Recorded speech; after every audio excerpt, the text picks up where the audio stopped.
Welcome to the Lore Weaver Podcast, a space for deep dive literary analysis, character studies, and thematic readings across fantasy, historical fiction, and speculative worlds. Here we look beyond surface level takes and popular shorthand to examine what the text is actually doing, how power works, how belief shapes outcomes, and how characters are flattened or misunderstood over time. Let's get into today's topic. There's a question that comes up over and over again when people talk about Margaery Tyrell and A Feast for Crows. Why was Margaery drinking moon tea? And almost without exception, the answer comes back the same way. Because she was sexually active. Because moon tea is a form of contraception. Because contraception means guilt of sexual activity. In the real world, plenty of people use hormonal contraception for reasons other than pregnancy prevention, such as cycle regulation, pain, bleeding, acne. So contraception doesn't automatically mean sexual scandal. Much of the perception with the novels that moon tea can only have one purpose comes from Cersei Lannister's plot against Margaery, and that perception may be cleared up by that same plot once we get to the full information of what's happening in the later books. While searching for weapons to use against Margaery, Cersei learns that Pycelle has been visiting Margaery frequently, and she demands an explanation. After hemming and hawing, Pycelle lowers his voice and says, "Moon tea. Moon tea for..." And Cersei cuts him off. "I know what moon tea is for."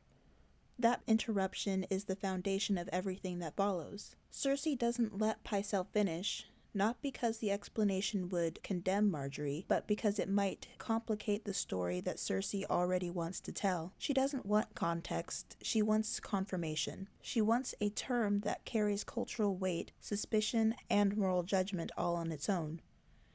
And moon tea does exactly that. So this episode isn't about uncovering some secret scandal Margaery was hiding. It's about understanding how easily a lie can take root when the system is already prepared to believe it. Because Margaery wasn't necessarily being promiscuous.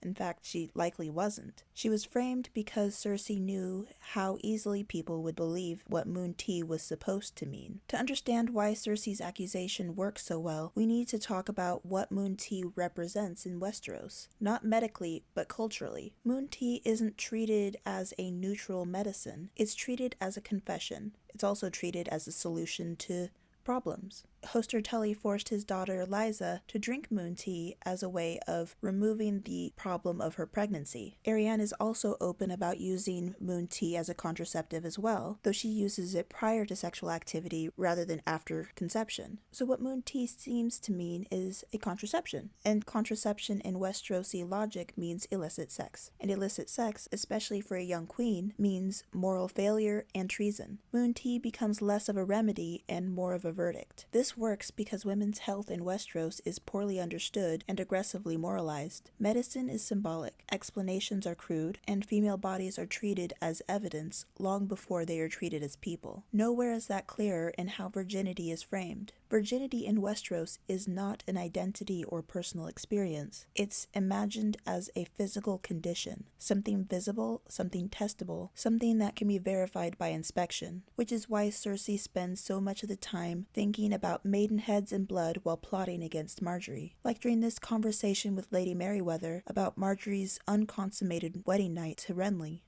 "Did you chance to see the marriage bed the morning after?" Cersei asked. "Did she bleed?" "No sheet was shown, your grace." A pity. Still, the absence of a bloody sheet meant little by itself. Common peasant girls bled like pigs upon their wedding nights, she had heard, but that was less true of high-born maids like Margaery Tyrell. A lord's daughter was more like to give her maidenhead to a horse than a husband, it was said, and Margaery had been riding since she was old enough to walk. She tells herself that a lord's daughter is more like to give her maidenhead to a horse than a husband, and pointedly reminds herself that Margaery has been riding since she was old enough to walk. This is not casual narration. Cersei is building a mental framework where physical activity, desirability, and assumed promiscuity all bleed into one another. Basically, girls of lower birth are likely to have less access to things like horses. Margaery, as a lord's daughter, has access to horses. She has the ability to run and climb and do whatever she wants as part of physical activity, much like Arya. Therefore, highborn girls are more likely to have stretched their hymens than lower-born girls. Later, when the Faith announces that Margaery and her cousins have been examined and found broken, Cersei's reaction is this: "I do hope the little queen and her cousins enjoyed those rides of theirs." This is a clear throwback to Cersei's plotting over establishing that Margaery didn't consummate her marriage to Renly, that no bloody sheet was ever presented as supposed evidence of the consummation of a marriage, that she was claiming to be a maiden after his death, while also being physically active to the point where her hymen would likely have stretched.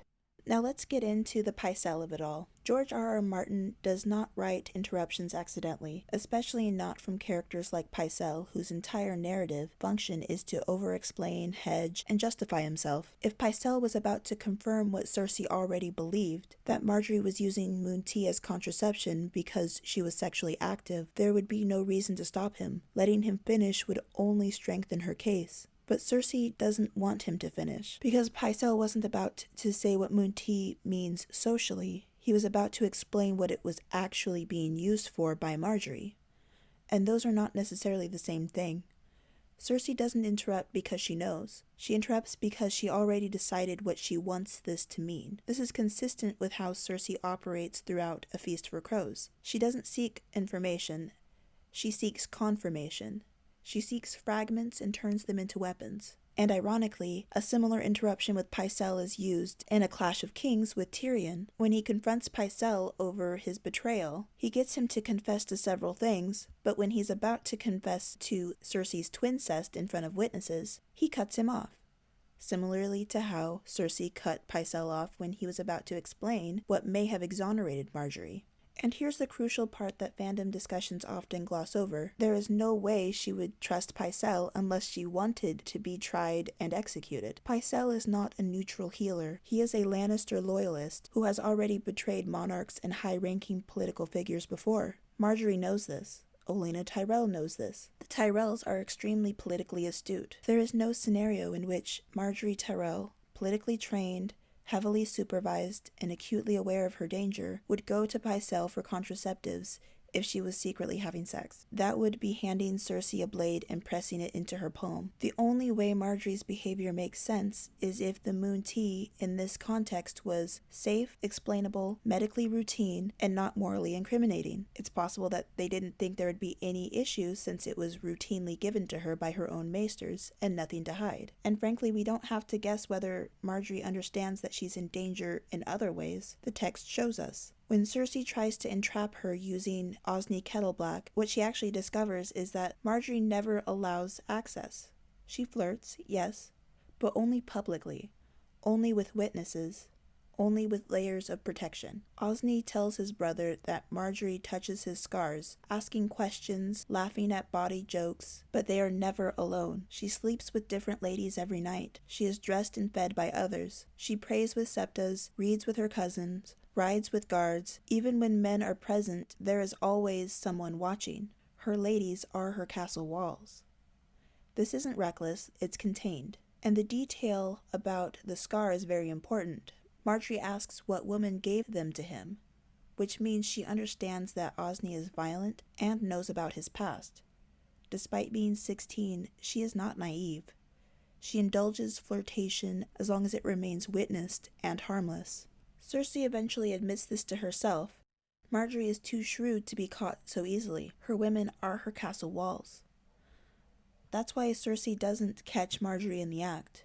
She has to invent the act instead. And once you understand that Margaery is actively managing risk, not blundering into scandal, the idea that the Moon Tea must equal secret sex becomes even weaker. Which brings us to the alternatives for what the Moon Tea could be used for. To answer that, we need to step away from Westerosi moral panic for a moment and talk about medicine, carefully without projecting modern systems onto the text. In the real world, hormonal treatments and birth control adjacent remedies have never been used solely to prevent pregnancy. Historically and today, they've been prescribed for regulating acne, managing heavy or irregular bleeding, preventing anemia, reducing ovarian pain and cysts, stabilizing cycles, mitigating symptoms we now call PCOS. None of this requires a modern gynecological framework to exist in some form. What changes is the language, not the practice. and Westeros has no diagnostic vocabulary for women's health. There are no named conditions, no charts, no formal theories. Treatment is broad, preventative, and experimental.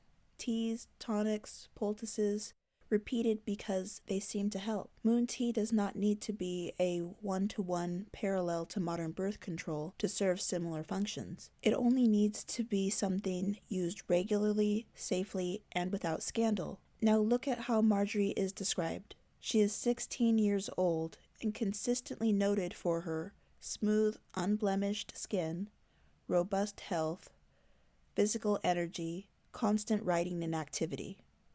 Cersei herself fixates on this, even wishing that Margaery would get a crop of pimples. That detail matters. Yes, it shows that Cersei is petty as hell. It also shows that a 16-year-old girl has no acne.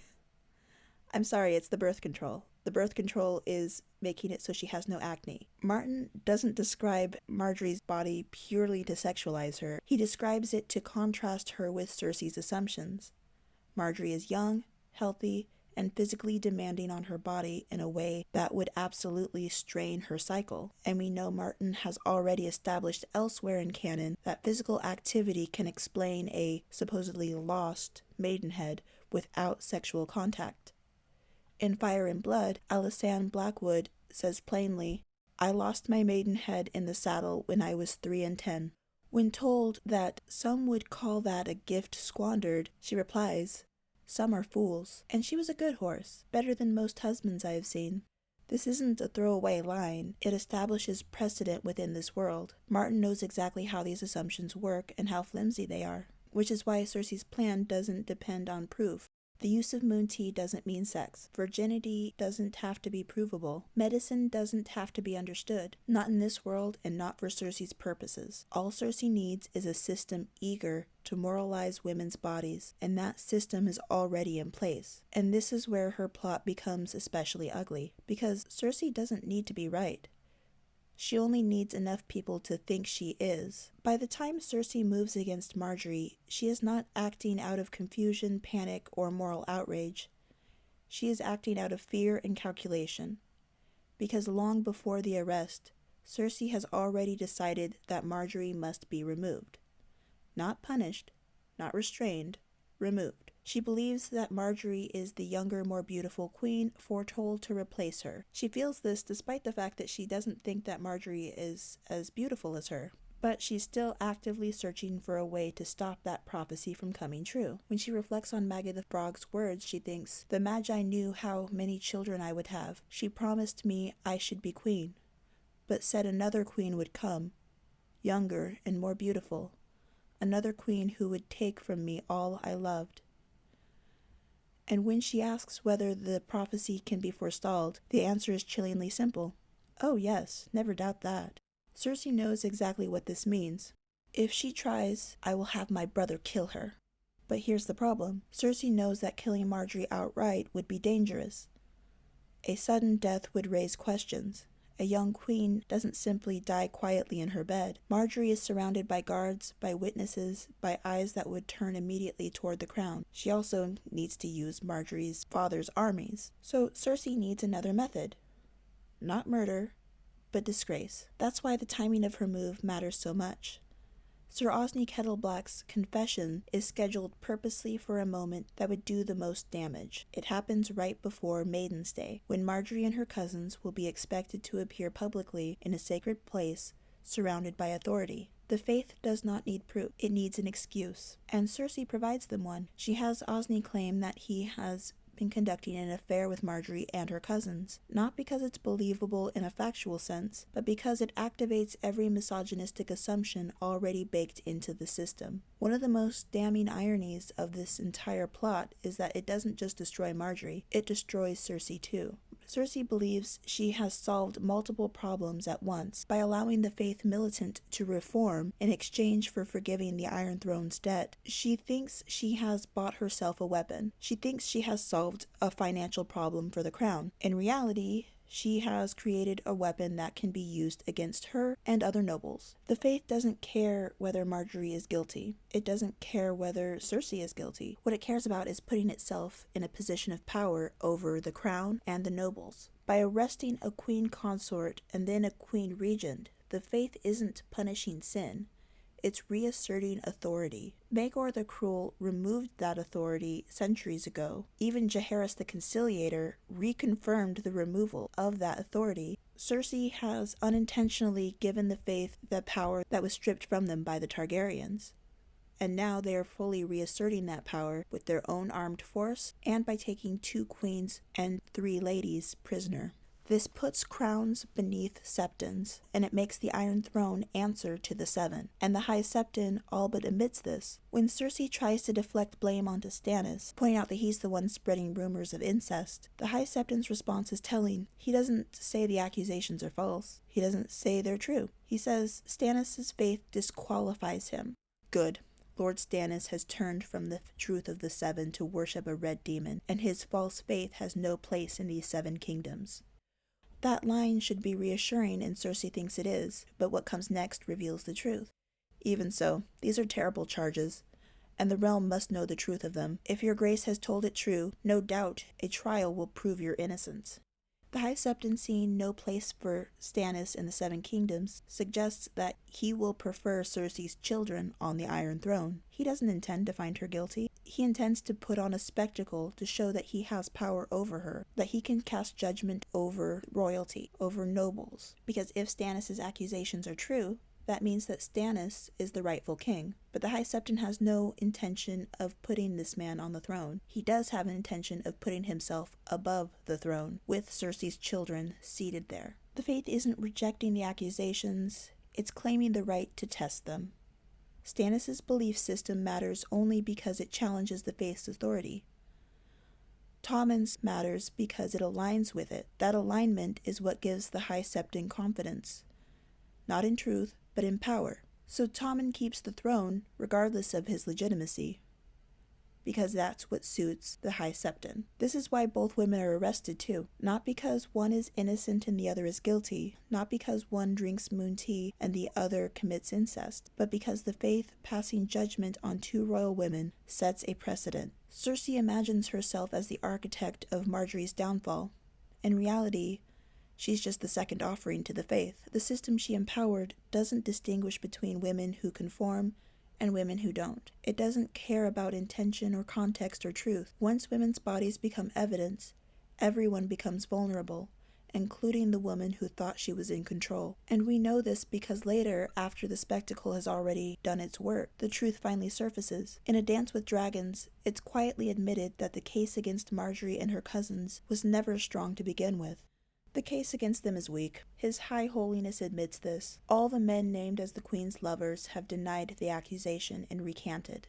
In other words, the moon tea wasn't enough evidence to condemn her. By the time anyone cares about evidence, the damage is already done. Note that it's never revealed that Margaery wasn't taking moon tea. Even they know that moon tea alone isn't enough to condemn someone, because drinking moon tea doesn't mean she was sexually active. As stated before, birth control can be used for other health purposes. But having only denials and only the confession of a tortured victim makes the case against her weak. Which brings us back to the question fandom keeps asking. Why was Margaery using moon tea? By now, the problem with the question should be clear. The question itself accepts Cersei's framing. The real issue was never Margaery's behavior, it was the assumption that women's medicine equals sexual guilt. That assumption isn't neutral. George R.R. Martin intends for it to be viewed as institutionally sexist within the world of Westeros, and that's why it's so easily weaponized against her. Medicine becomes confession, innocence becomes something that must be endlessly performed, and that's still not enough. Margaery does everything right. She manages her image, she controls access to herself by never being alone with men, she anticipates danger, and still none of that saves her. Because care and caution does not protect you in a rigged system. That's what Martin's critique is here. Power doesn't always operate through force. It operates through belief, through stories people are already primed to accept. Thanks for listening to the Lore Weaver podcast. If this episode sparked questions or changed how you viewed the text, please feel free to share your thoughts in the comments or pass this episode along to someone who enjoys thoughtful literary discussion. Until next time, keep reading closely and explore the lore.